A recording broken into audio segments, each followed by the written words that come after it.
Estimados alumnos de sexto año básico, hoy día comenzamos nuestra última clase de Historia y Geografía, en el cual vamos a tener un reforzamiento, haremos un reforzamiento de el último contenido que estamos trabajando en Historia y Geografía, que tiene que ver con los cambios políticos sociales, ¿no es cierto?, del siglo XX, desde el año 1920 en adelante. Ya, esta clase se emite el día jueves 3 de diciembre. El título de esta clase es Chile en el siglo XX, cambios políticos y sociales. Durante el siglo XX hubo una mayor participación política debido a los avances en la educación y la consolidación de la clase media. Todo esto después de, ¿no es cierto?, de la cuestión social y de los avances que tuvo la clase obrera, ¿no es cierto?, en la política. Además, también, además del surgimiento de la clase media en la política, el interés que tuvieron ellos por participar. Formaron parte de este proceso la ampliación del voto y la participación de demás personas en partidos políticos y en organizaciones sociales como los sindicatos, juntas de vecinos, bueno, sindicatos como dice ahí. A lo largo del siglo XX hubo importantes avances en el ámbito de la educación, los cuales reforzaron los cambios iniciados a fines del siglo XIX. Un hito fundamental fue la Ley de Educación Primaria Obligatoria, dictada en el año 1920. Además de la cobertura escolar y universitaria, aumentó a partir de mediados de la década de 1930, es decir, la educación primaria fue obligatoria de primero a octavo básico. En ese tiempo era sexto de humanidades. Al igual como sucedía en Estados Unidos y en Europa, la incorporación de sectores antes excluidos de la vía pública, amplió el acceso al cine, ¿no es cierto?, a la participación del cine, películas y a la emisión de esto, la radio, la prensa, la televisión, los espectáculos deportivos masivos. Este cambio se conoce como cultura de las masas y es fundamental para entender el proceso de democratización de la sociedad chilena. Es decir, toda esta cultura comenzó a llegar a las casas a través de la radio, especialmente de las revistas. Todo lo que ocurría en el mundo llegaba a Chile a través de la radio, de la revista y después de la televisión, ¿ya? A partir de la segunda mitad del siglo XX, los jóvenes fueron tomando conciencia de ser un grupo especial.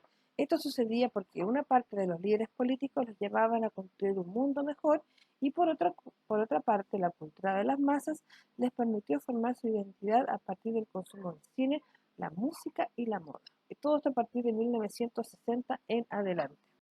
En Chile, durante el siglo XIX, los medios impresos como folletos, periódicos, panfletos y libros circulaban principalmente entre la élite, es decir, en la clase superior, que tenía acceso a la educación, aunque existieron publicaciones como la Lira Popular, orientado, a un público más amplio.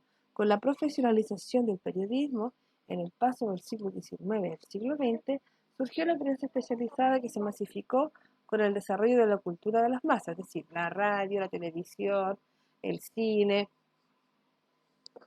las revistas, el periódicos. Es así como surgen revistas orientadas a grupos específicos de la población, de modas, ¿no es cierto?, de caricaturas, para niños, mujeres, jóvenes que abordaban temáticas como la música, el cine y el deporte. En el siglo XX, con el aumento de la escolaridad y el desarrollo de la industria editorial en Chile, aparecen revistas e historietas orientadas a los niños y niñas, como portadas atractivas y coloridas que buscaban atraer a los pequeños lectores con el objetivo de educarlos y entretenerlos. Chiquillos, hay que recordar que ese tiempo no había televisión más de forma masiva, ¿ya?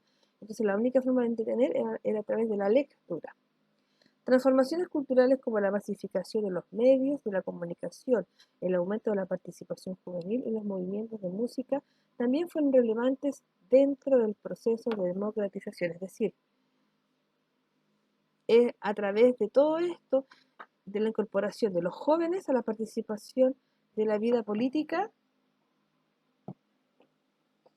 los jóvenes se fueron incorporando al medio que cada vez se fue masivo, ¿no es cierto? A los grupos musicales, a los grupos deportivos. Entonces se fue masificando, ¿no es cierto?, los gustos de los jóvenes. Aquí tenemos algunas imágenes de jóvenes, ¿no es cierto?, que ya eh, tienen intereses propios y participan de la vida en sociedad. Chiquitos, esta es la clase de hoy porque es un reforzamiento de lo que estamos viendo, de los cambios políticos y la incorporación de los jóvenes a la sociedad chilena, ¿ya? Todo esto a través de la motivación de los jóvenes que vieron, ¿no es cierto?, que esto ocurría en otros países, quisieron adaptarlo a la sociedad chilena a través de las revistas, de las modas, de los grupos musicales, de la música, de la televisión, de los grupos, de los programas de radio. Entonces se fue formando una sociedad chilena en base a los gustos de los jóvenes. Chiquito, esta es la clase de hoy. Espero que les haya quedado claro. No hay ticket de salida en esta clase, solamente una especie de reforzamiento para que les quede más claro cómo fueron los cambios políticos, ¿no es cierto?, sociales en el siglo XX en adelante. Que estén bien. Un abrazo.